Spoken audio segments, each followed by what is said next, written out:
Hey everybody, welcome to the Midweek Check-In. We are talking about the book of Acts today, and Pastor Drew, thank you for being here with me to talk about it, because I really want to know, what do you love about it? Oh, Acts is awesome. It's a great book.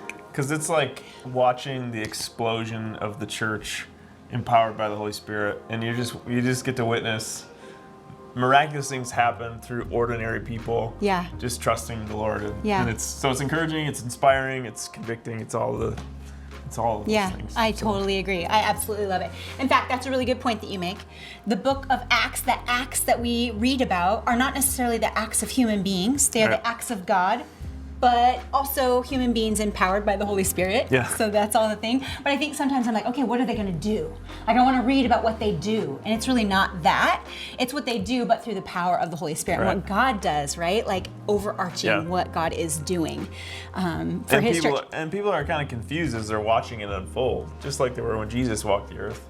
They're like watching the miraculous happen. Mm-hmm. And we were talking earlier, like even Acts 2, like these guys are drunk or something. Yeah. Because something supernatural is happening Totally. and they don't have any words for it. Yeah. And so they just assume, based on their understanding, like this has got to be what's happening. Yeah. And what they boil it down to is Yeah. this is what makes sense. This has got to be it. Yeah. Yep. That's so true. Powerful. There's a lot of funny stuff like that, you guys, by the way, in the book of Acts. So we talked about last time how Luke is also the author of Acts. So really we're kind of seeing this go all the way through Luke, Acts. They're kind of smashed together, same author, same tone. You'll kind of get that for those of you who really liked Luke as an author. Mm-hmm. But he writes a little bit more, I think, funny. He writes some funny stuff. Like the drunk part, that's funny. It's like, oh my gosh, that's so funny. Like, and even Peter's like, no, they're not drunk. It's the first thing in the morning. Like, of course not.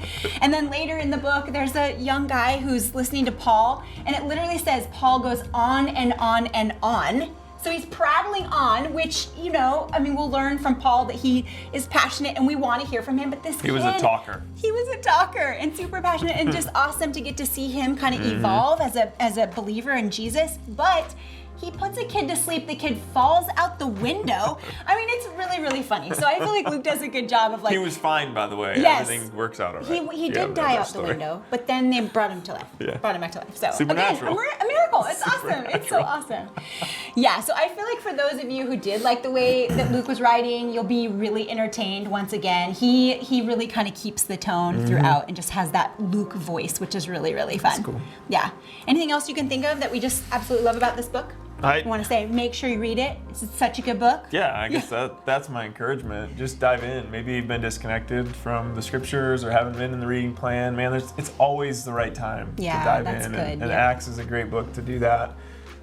It'd be fun conversations with other people around what's happening in Acts. And just relating it to, man, how does this work out today? The Spirit of God lives within us today. How are we responding to the work of God in our communities today? Yeah, I love it. So tune in, make sure you do all your reading. We're not trying to put pressure on you, but we want to invite you into that space. Yeah. And don't forget that on Wednesdays, we do talk about it on Wednesday evenings. In fact, it's Pastor Drew's group where we have dinner together. On Wednesday, dinner and groups night, we have dinner together, we do some worship, and then Drew's group actually breaks off and talks about what they're reading through the week. So we're going to be in the book of Acts for a little bit here. So you have plenty of time to sign up for that, right? Cool. Yeah. That's it. We'd love to have you.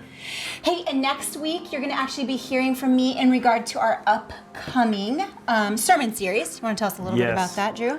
It's going to be a good one. We're taking a hard left out of reading the Gospels and reading through John, and we're going to look at the story of Habakkuk. Who's read that? Raise your hand. So 3 chapters in Habakkuk, and when we planned this series, this is 8 months ago. Honestly, when I got into, we're getting into teaching this soon, I thought, why did we choose Habakkuk? Yeah. But man, it is so spot on to some of the things we're experiencing. It's a guy that's crying out to God and what he's witnessing around him, saying, God, why aren't you working? Why aren't you moving? Why aren't you? So it's amazing how the Spirit of God even works in the planning and preparation. He has things that he wants to say, and so I'm looking forward to getting into that together. That's awesome. I love that. Good. I'm excited to get into that. So it's not this coming Sunday that we'll be starting that series. It is the following Sunday. But we're going to have some really awesome resources for you, so make sure you tune in here, and we'll make sure you can access those, and we'll get them to you online in all different ways. So don't worry about that. will kind of support what we'll be teaching and reading and all that good stuff. But for this week, thank you for being here, Drew. Love it. Love We'll y'all. see you guys next time. See ya.